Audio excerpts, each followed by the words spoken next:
Welcome to English Histoverse, the place where history comes alive.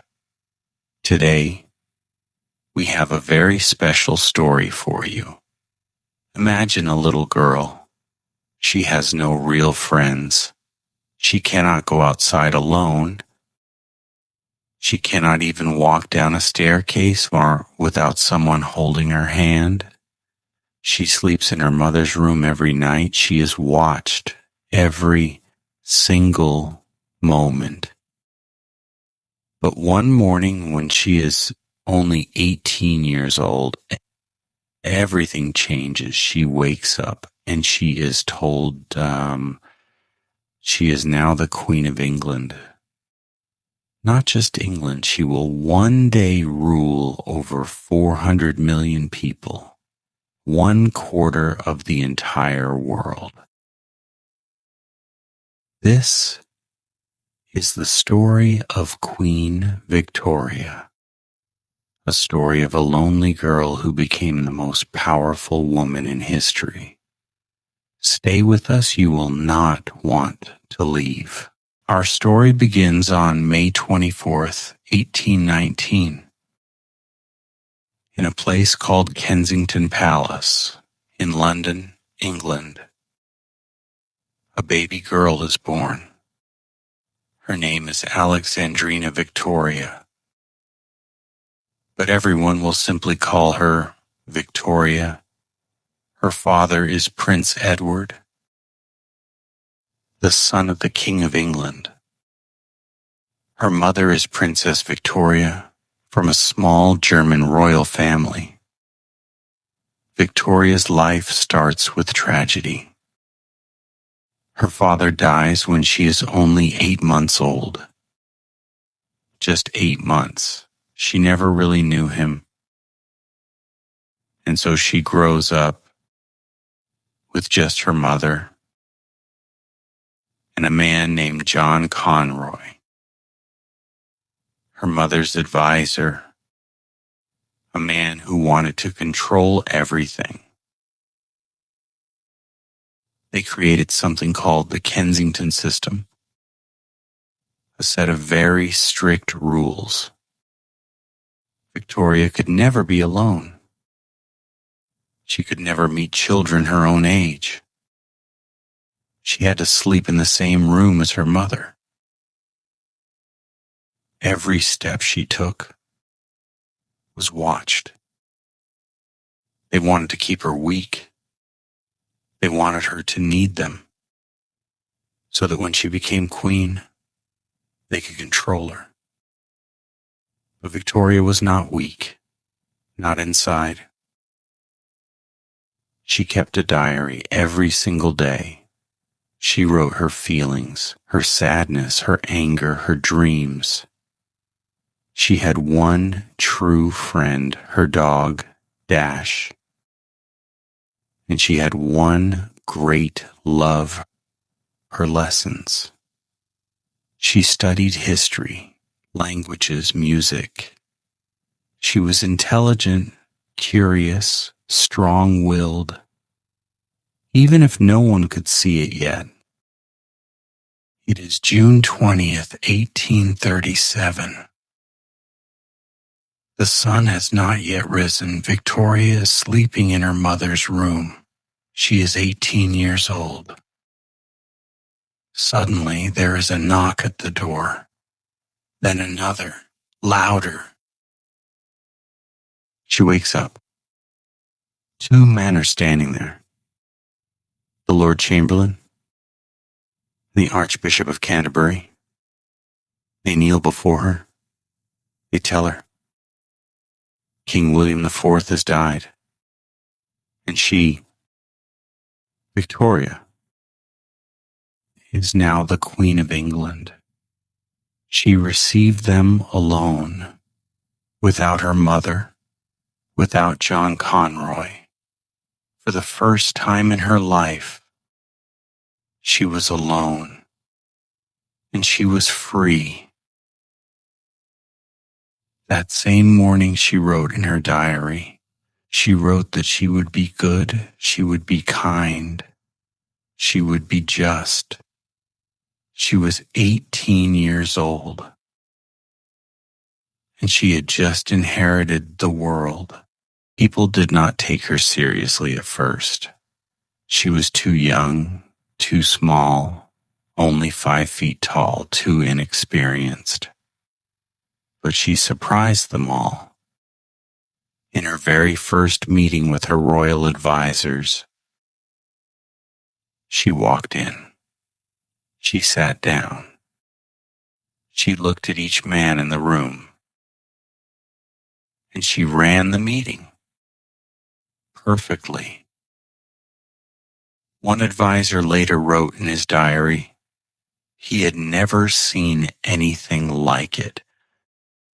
Such composure, such dignity in someone so young. She did something else too. She moved her mother out of her bedroom. She gave herself a room of her own. For the first time in 18 years, she was finally free. She worked hard every day. She read government papers. She met with politicians. She asked questions. She gave opinions. She was not just a figure on a throne. She was a working queen. And the British people loved her for it. Crowds gathered in the streets when she passed. They cheered, they waved, they adored her. She was young. She was fresh. She felt like a new beginning for England. And Queen was wonderful. But it was also lonely. There were balls, there were banquets, but no one to truly be with. Then one day, a young man arrived at court.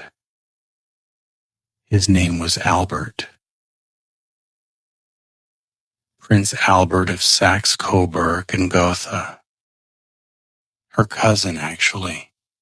Not uncommon in royal families at that time. Victoria had met him once before as a child. She had liked him then, but now she saw him again. And everything was different. She wrote in her diary that night, she wrote that he was beautiful, his eyes were lovely, his smile was warm. She was deeply in love. Because she was the queen. She had to propose to him, not the other way around. And so she did. She called him to a private room. She told him she wished to marry him. He said yes. They married on February 10th, 1840. Victoria wore white,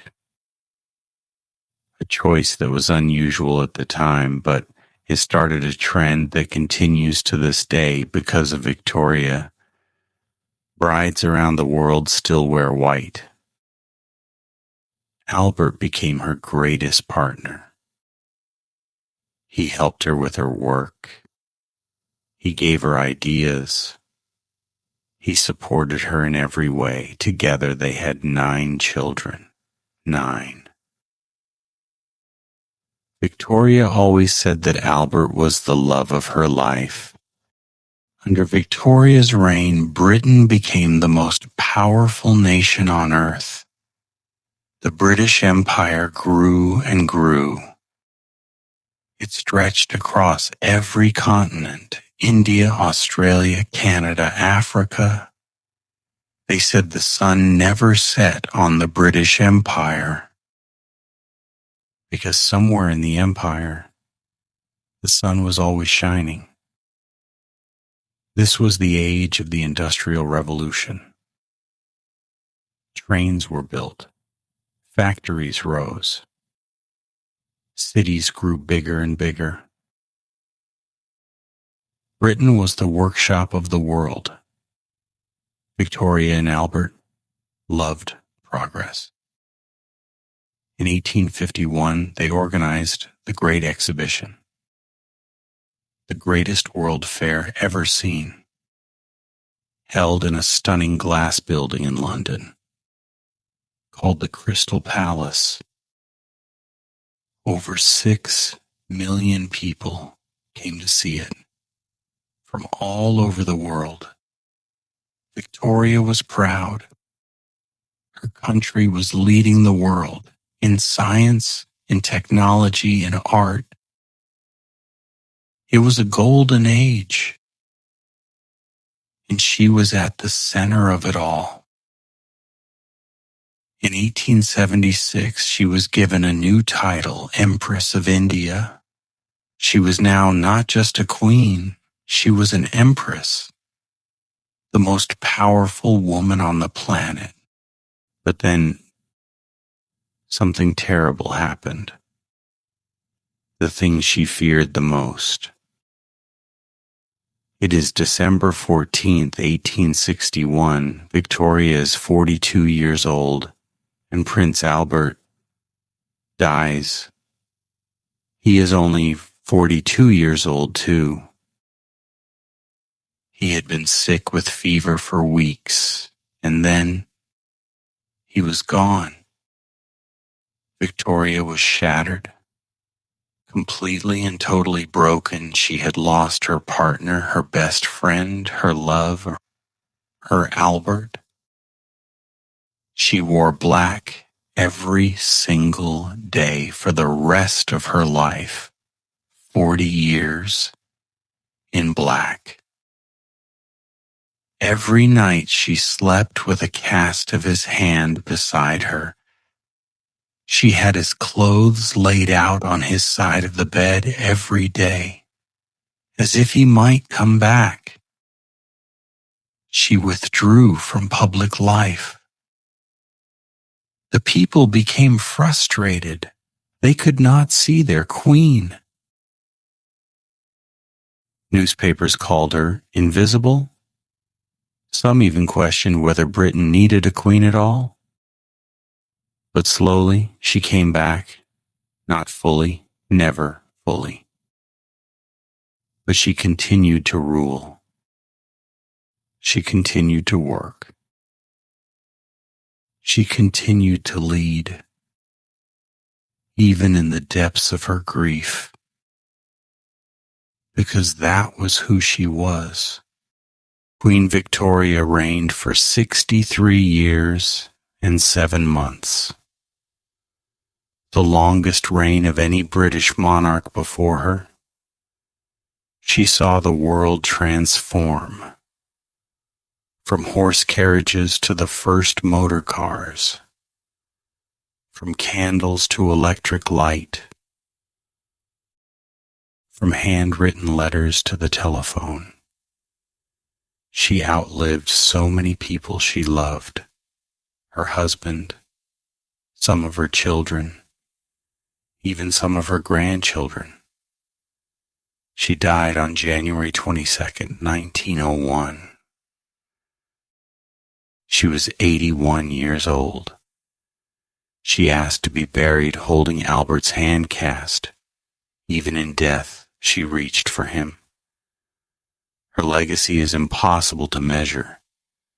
Her grandchildren became kings and queens. Across Germany, Russia, Spain, Norway, she was called the grandmother of Europe. She changed fashion. She shaped politics. She influenced culture. Entire era is named after her. The Victorian Age. The lonely little girl from Kensington Palace had changed the world. And that is the story of Queen Victoria, a girl who was kept small and became the greatest queen the world had ever seen. She teaches us something important, that where you start does not decide where you go. That strength is not about being big, It is about what you carry inside. Thank you so much for watching. We hope this story moved you as it moved us. If you enjoyed this video, please subscribe to English Histoverse. We tell incredible true stories from history in simple, beautiful English every week.